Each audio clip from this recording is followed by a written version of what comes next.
Esselamu Aleyküm ve Rahmetullahi ve Berekatuhu.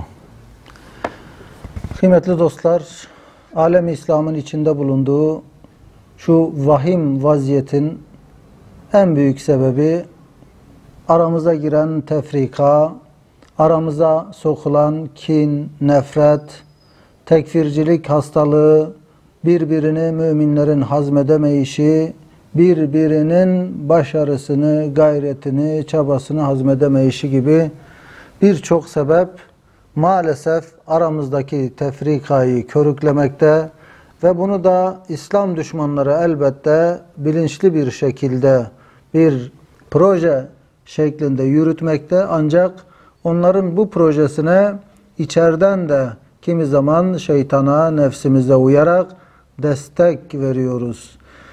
Emin olun ki gerçek manada kardeş olabilsek, gerçek manada müminler birbirini kardeş edinse ve aramızdaki bu tefrika ortadan kalksa, o zaman alemi İslam ve belki de bütün dünya İslam'ın nuruyla, İslam'ın adaletiyle hükmedecek, aydınlanacak. İşte müminler arasındaki nifaka, şikaka mühim bir merhem, bir ilaç. Risale-i Nur'daki mektubatta yer alan Uhuvvet Risalesi. Bu anlamda gerçekten bizlere çok önemli bir reçete sunmaktadır. Ve bu reçeteyi inşallah hep beraber istifademize sunalım. Birkaç ayetle başlıyor Bediüzzaman Hazretleri. Bismillahirrahmanirrahim. İnnemel mu'minûne ihvetun fe eslihu beyne ahaveykum. Muhakkak ki müminler kardeştirler. O halde kardeşlerinizin arasını düzeltin. Hucurat Suresi 10. ayet. Bir diğer ayet Bismillahirrahmanirrahim. İdfa' billeti hiye ahsanu feizellezî beyneke ve beynehu adavetun keennehu veliyyun hamim. Kötülüğe iyiliğin en güzeliyle karşılık ver. Bir de bakarsın aranızda düşmanlık bulunan kimse candan bir dost oluvermiştir. Fussilet Suresi 34. ayet. Ve son olarak da Üstad Hazretleri Bismillahirrahmanirrahim. Vel kâzimînel gayze vel âfîne anin nâsi vallâhu yuhibbul muhsinin ayetini konunun başına yerleştirmiş. Mealen o takva sahipleri bollukta ve darlıkta da bağışta bulunurlar.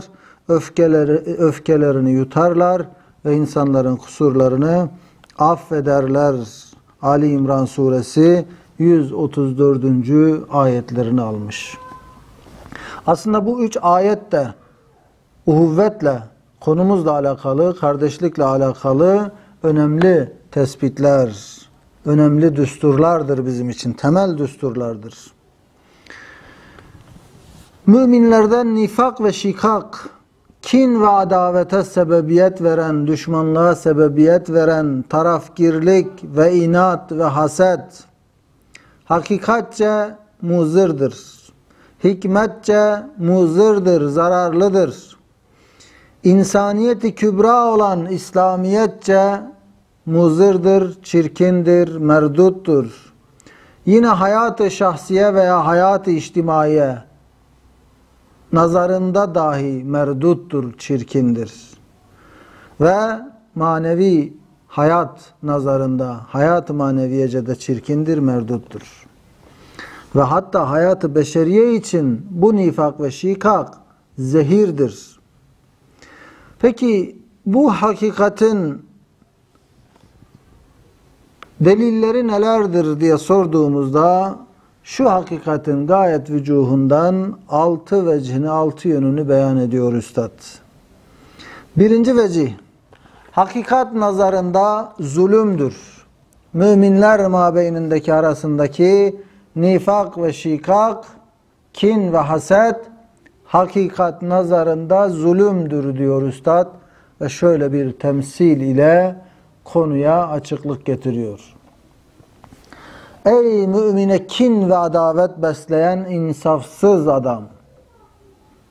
Bir mümin bir mümine kin ve düşmanlık besliyorsa bu onun insafsız olduğunun bir göstergesidir. O yüzden böyle hitap ediyor Üstad. Ey mümine kin ve adavet, düşmanlık besleyen insafsız adam. Nasıl ki sen bir gemide veya bir hanede bulunsan, bir gemide veya bir evde farz edelim. Seninle beraber 9 masum ile bir cani var o gemide veya o evde. Herkes kendini orada düşünsün. Bizimle beraber 9 masum ve bir cani insan var. O gemiyi gark etmek, o gemiyi batırmak veya o haneyi, o evi yakmaya çalışmak, yakmaya çalışan bir adamın ne derece zulmettiğini bütün semavata işittireceksin. Bilirsin. Evet. Bir hanede, bir evde seninle beraber 9 masum bir cani var ve o cani yüzünden o gemi batırılıyorsa, o hane, o ev yakılıyorsa elbette bu büyük bir zalimliktir ve bu zalimliği semavata işittireceksin. Hatta bırakın 9 masum bir caniyi, 9 cani bir masum olsa yine o gemi hiçbir adaletle, hiçbir kanun adaletle batırılamaz.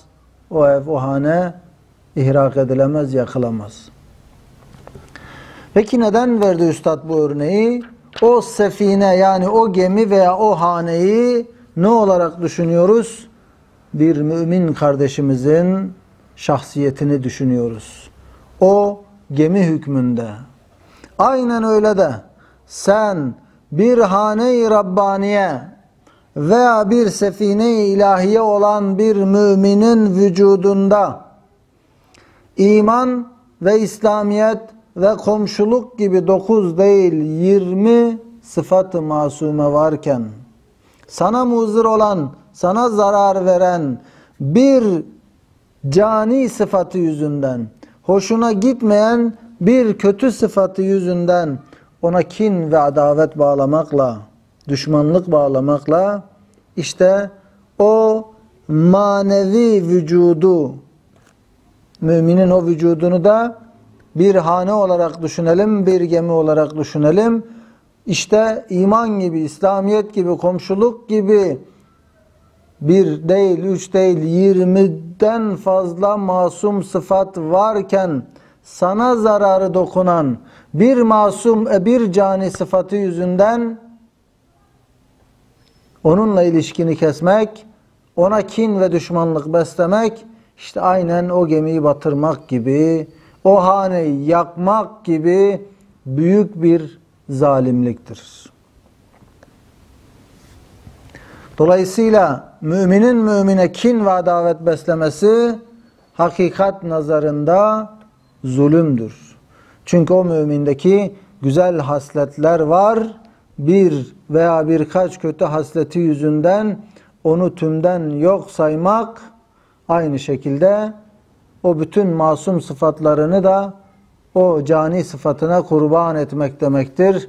Ve bu da şüphesiz büyük bir zulümdür kardeşlerim. İkinci vecih, hikmet nazarında dahi zulümdür mümine kin ve adavet beslemek.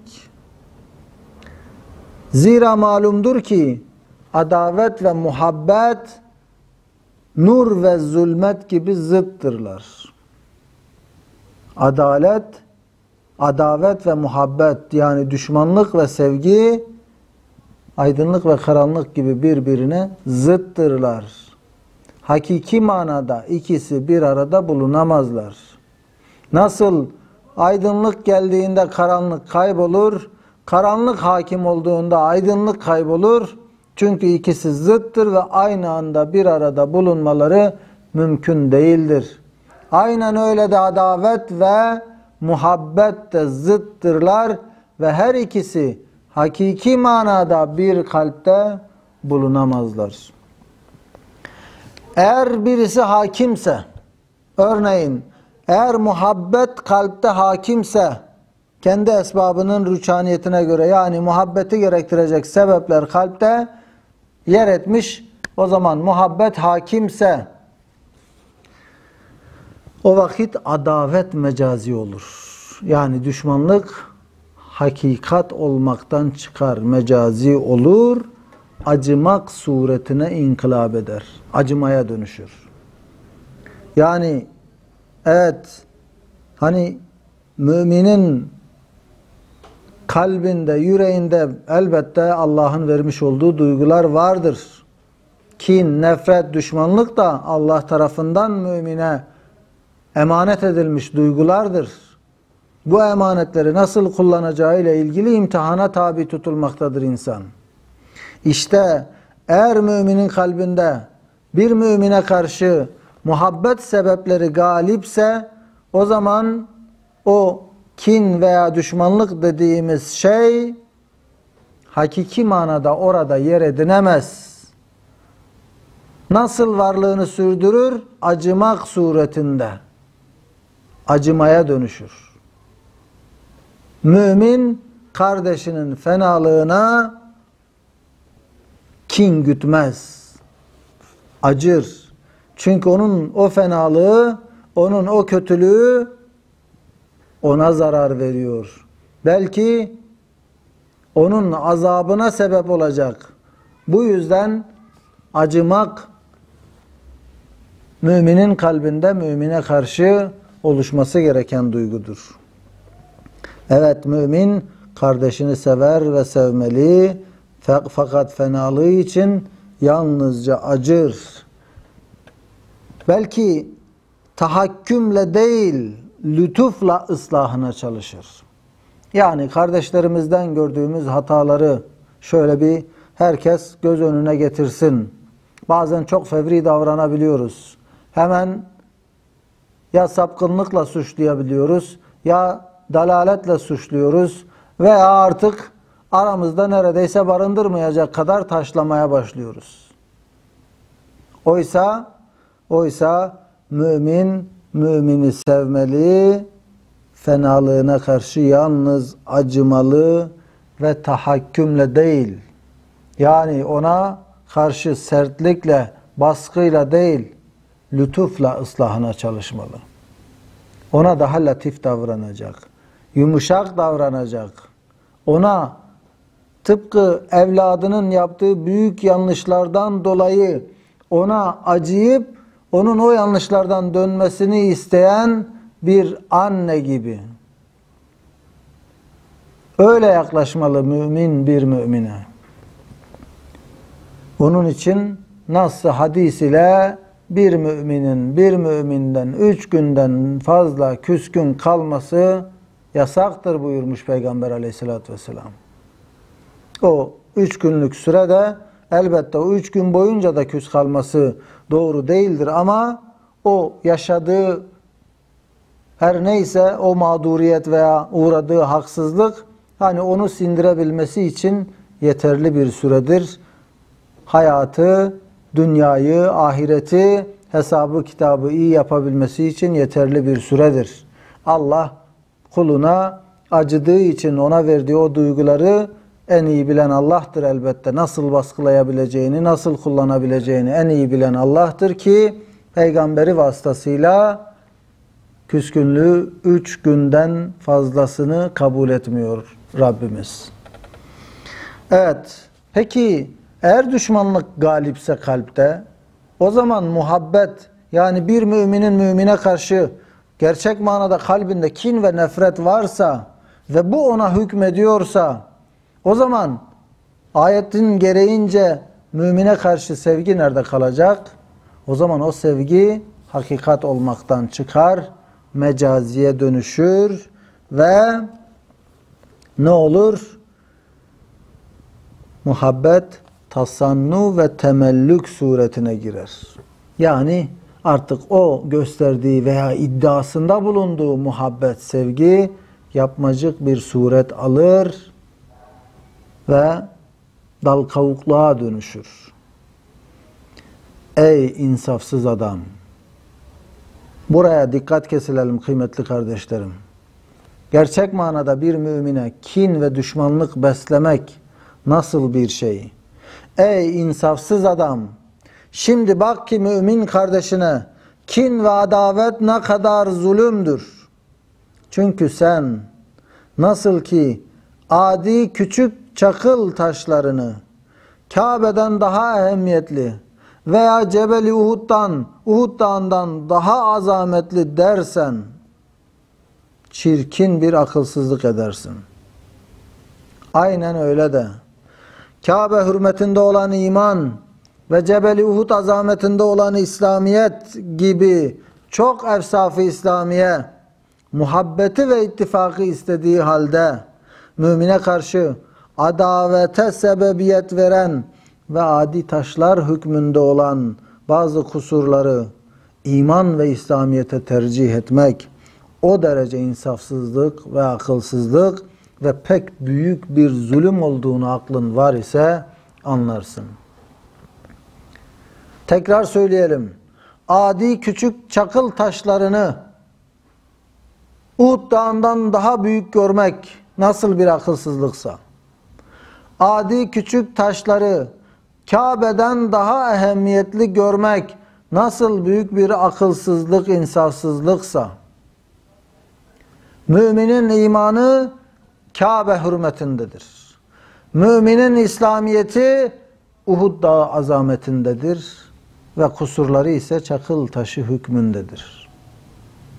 İşte o çakıl taşlarını Kabe hürmetinde görmek, Uhud Dağı'ndan daha büyük görmek nasıl bir akılsızlık ise, müminin çakıl taşları hükmündeki kusurlarını da onun Kabe hürmetindeki imanından büyük görmek, üstün görmek, Uhud azametinde olan İslamiyetinden daha üstün görmek, aynı derecede belki çok daha fazla akılsızlıktır ve büyük bir zulümdür. Bir tarafa mümin kardeşimizin o Allah katındaki makbul imanını koyalım, diğer tarafta bize zarar veren birkaç kötü vasfını, özelliğini koyalım. Acaba bir terazide tartılsalar ne kadar hafif kalacak? Allah katındaki o imanın, o İslamiyet'in değeri ve ağırlığı ile boy ölçüşebilecek ne olabilir ki karşıda? Dolayısıyla hikmet nazarında dahi zulümdür müminin mümine kin ve düşmanlık beslemesi. Evet.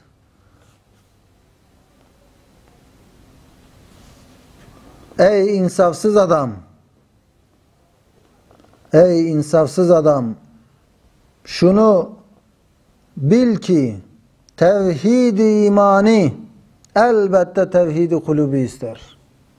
İmanda bir isek eğer, aynı Allah'a iman ediyor, aynı peygambere, aynı kitaba iman ediyorsak şayet, bu imandaki birlik kalpte birliği de ister. Kalplerin de bir olmasını ister. Ve kalplerin bir olması için aynı şekilde itikadın dahi bir olması lazım ki toplumsal vahdet sağlanabilsin. Yani imandaki birlik kalpteki birliği ister ve itikattaki birlik de toplumsal birliği ister.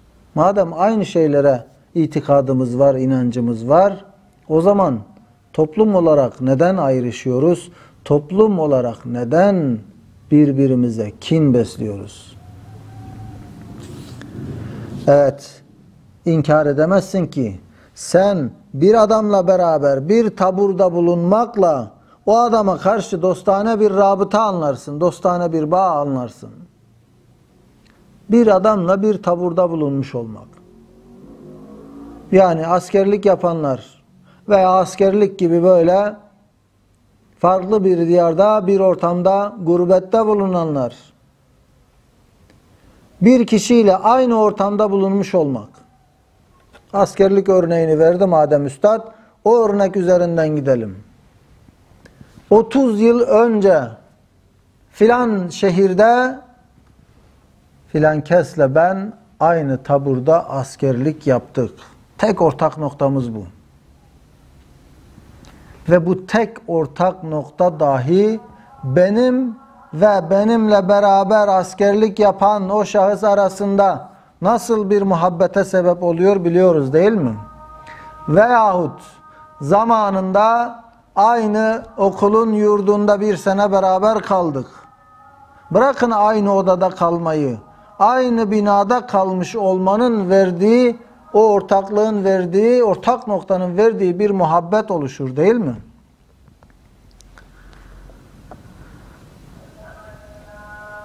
Evet, nasıl ki sen bir adamla beraber bir taburda bulunmakla o adama karşı dostane bir rabıta anlarsın ve bir kumandanın emri altında beraber bulunduğunuzdan arkadaşane bir alaka telakki edersin ve bir memlekette bulunmakla uhuvvetkârane bir münasebet, kardeşçesine bir münasebet hissedersin.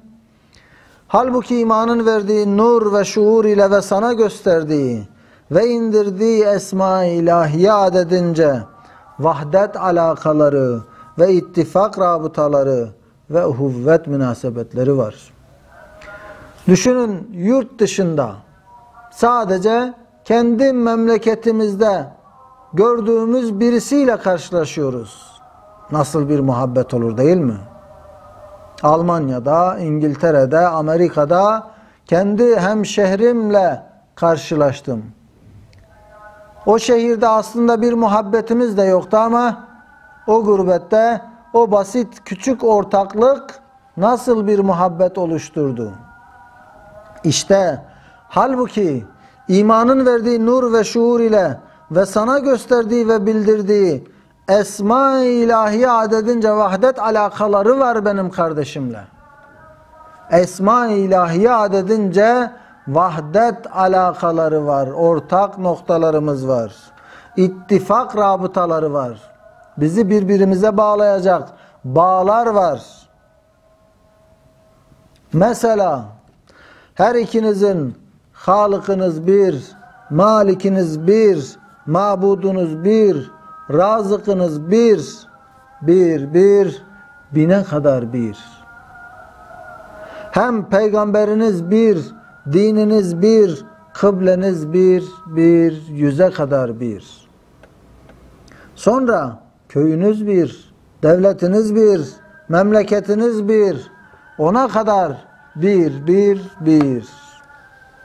Peki bu kadar birler, bu kadar ortak noktalar, vahdet ve tevhidi, ittifak, vifak ve ittifakı, muhabbet ve uhuvveti, kardeşliği iktiza ettiği ve kainatı, küreleri birbirine bağlayacak manevi zincirler bulundukları halde şikak ve nifaka, kin ve adavete sebebiyet veren örümcek ağı gibi ehemmiyetsiz ve sebatsız şeyleri tercih edip mümine karşı hakiki adavet etmek ve kin bağlamak ne kadar o rabıtayı vahdete, o birlik rabıtalarına bir hürmetsizlik olduğunu ve o muhabbet sebeplerine karşı nasıl bir istihfaf olduğunu, yani o muhabbeti gerektiren sebepleri nasıl hafife aldığını ve o münasebeti uhuvvete karşı, o kardeşlik bağlarına karşı ne derece bir zulüm ve itisaf olduğunu, hafife almak olduğunu, bir zulüm, haksızlık olduğunu, kalbin ölmemiş ise, aklın sönmemiş ise anlarsın. Evet, bu aradaki ortak noktalar, Esma-i İlahiye adedince vahdeti gerektiren sebepler nasıl hafife alınabilir? Bunca, ne diyor üstad? Kainatta gezegenleri birbirine bağlayacak devasa zincirler düşünün, gezegenleri birbirine bağlayacak. İşte bu bağlar, yani Esma-i İlahiye'nin ortaklığı, peygamberin bir olması, kitabın, kıblenin bir olması, işte o gezegenleri birbirine bağlayan hayal etmekte zorlandığımız o zincir gibidir aslında bizi kardeşimizle birbirine bağlayan.